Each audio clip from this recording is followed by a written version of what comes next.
Bienvenue dans cette seconde vidéo, donc la suite du cours sur les cartes mentales. Si vous n'avez pas vu la première partie, je vous invite à le faire. Je vous mets le lien tout de suite en dessous de la vidéo. On va voir maintenant les fonctions plus avancées. Et donc on va commencer par le changement en fait des positions de branches. On peut en fait modifier très facilement, faire bouger les branches les unes sous les autres.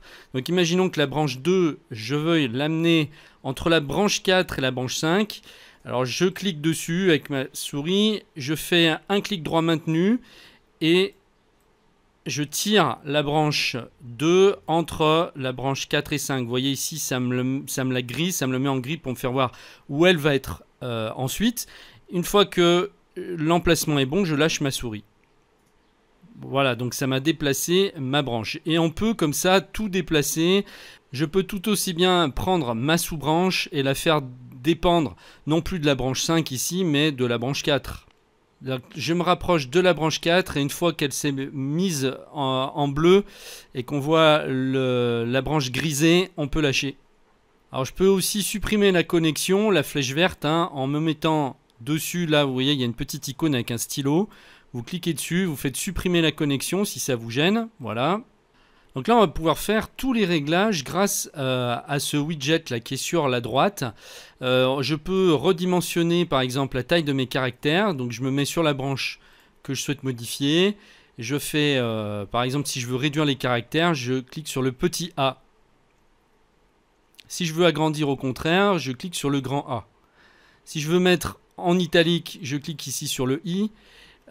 Si je veux l'enlever, je reclique. Donc là, c'était déjà en caractère gras. Donc si je veux enlever le caractère gras, eh bien, je clique sur le B. Voilà. Donc quand c'est blanc, ça veut dire que c'est pas actif. Et quand c'est bleu, ça veut dire que c'est actif. Donc là, voilà. Je clique et reclique pour désactiver ou activer. Je peux faire un changement sur plusieurs branches en même temps. Pour ça, je vais les sélectionner. Imaginons que je veuille modifier à la fois la branche 4, la sous-branche, la branche 2 et la branche 5.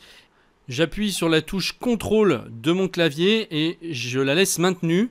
Et en même temps, je fais un clic droit avec ma souris pour sélectionner ou au contraire désélectionner l'élément.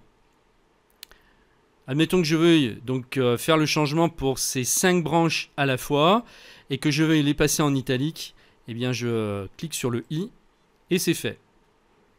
Je peux tout aussi bien modifier le couleur de fond de mes branches en les laissant toutes sélectionnées ici. Imaginons que je veuille le passer en jaune, je clique sur le rond jaune et ça me change la couleur de fond de mes branches. Si par contre cette fois je veux modifier la couleur des caractères, alors là c'était l'arrière-plan qui était sélectionné, alors je me mets sur texte et je choisis la couleur souhaitée. On va le mettre en mauve, pourquoi pas. Bon, c'est pas très visible. Je vais la passer plutôt... Je vais la mettre plutôt en bleu.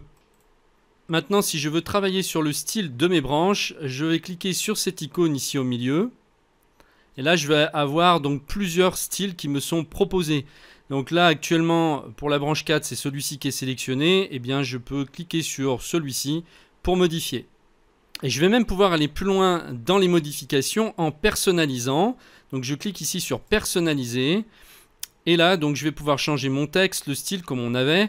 Mais je vais aussi ici pouvoir par exemple sélectionner la forme des bordures de la branche. Donc si je veux passer plutôt en carré ou entre les deux. Là actuellement c'est celle-ci qui est sélectionnée. Donc là je peux sélectionner carré et faire OK. Voilà, et ça me l'a mis en carré. Donc je retourne sur personnaliser. Je peux choisir la couleur de la bordure. Je vais la passer, pourquoi pas ici en bleu comme ça. Je fais OK et donc ça me l'a entouré en bleu. Je retourne sur personnaliser. Je peux jouer avec les ombres, des effets visuels, gradient, donc léger, fort. Si je le mets en fort, là on voit plus le changement. Si je le fais en brillant aussi, voilà ce que ça donne. Je peux aussi changer l'épaisseur de mes traits. Donc là, c'est celui-ci qui est actuellement actif. Donc là, je peux le rendre plus fin. Ou au contraire, plus gros. Avec l'icône tout à droite, ici, je peux rajouter ce qu'on appelle des frontières. Donc entourer ma branche dans un style particulier. Admettons que je veuille entourer la branche 5.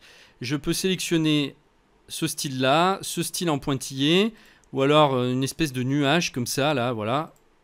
Hop, et je peux aussi personnaliser en choisissant la couleur. Allez, je vais le mettre comme ça.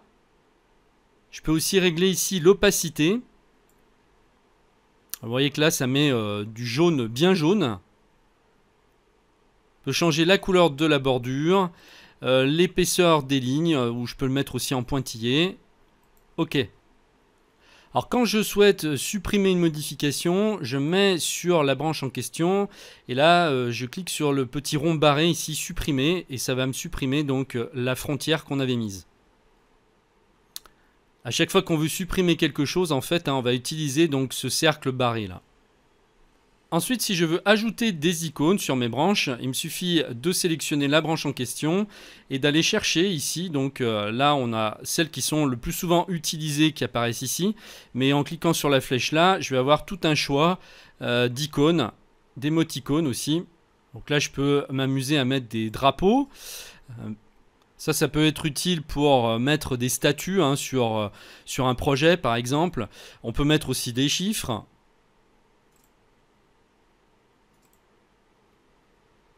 Je peux aussi faire grossir mon icône. Voilà, je clique avec ma souris, un clic droit maintenu, je tire vers le haut comme ça, et ça va me mettre le drapeau en grand. Donc ça me l'a mis en tant qu'image. Je peux aussi transformer toutes mes branches en liste de tâches en insérant ici des carrés. Et en fonction de l'avancement de ma tâche, je peux le changer pour dire voilà, la tâche est réalisée à 25%, à moitié, aux 3/4 ou totalement réalisée. En bas, je peux sélectionner aussi par style d'émoticône. Pour aller plus vite, on va trouver le genre d'émoticônes qui sont regroupés par famille. Et puis une fois que j'ai terminé, je clique sur la flèche à gauche ici pour revenir sur le menu général. En allant sur le menu du milieu, je vais pouvoir ajouter des images. Donc là, ça, c'est pas à confondre avec les icônes, c'est des images. Donc elles vont être plus grosses comme le drapeau qu'on a mis tout à l'heure ici. Si je vais sur la branche 3 que je vais ajouter un réveil, voilà, ça me met un grand réveil là. C'est pas une icône, c'est vraiment une image. Alors ici, vont s'afficher celles que j'utilise le plus souvent, mais je peux en avoir plus si je clique sur ajouter une image ici. Si je vais dans la bibliothèque d'images, voilà, j'ai toutes mes images qui apparaissent. Allez, on va le changer en cochon. Utiliser l'image sélectionnée. Je peux aussi prendre mes propres images en allant soit chercher sur le web, soit charger une nouvelle image que j'ai par exemple sur mon disque dur. Donc là, je vais charger une image de mon disque dur. Je vais aller chercher dans le dossier adéquat, dans mon dossier images. Et là, je vais rajouter ce vinyle. Donc si je clique dessus, elle arrive en grand format, mais là, ce qui m'intéresse, c'est de redimensionner. Voilà, comme ça. Alors, si je veux pas que ça se déforme, j'appuie sur la touche Shift de mon clavier en laissant maintenu. Et je redimensionne. Là, cette fois, il n'y a plus de problème. Voilà, ça ne se déforme pas. Alors, une fonction qui a été ajoutée il n'y a pas très longtemps, qui est hyper intéressante, c'est qu'on va pouvoir soi-même dessiner. Donc, on va de nouveau cliquer sur Ajouter une image. Et ici, on va aller sur Dessiner l'image.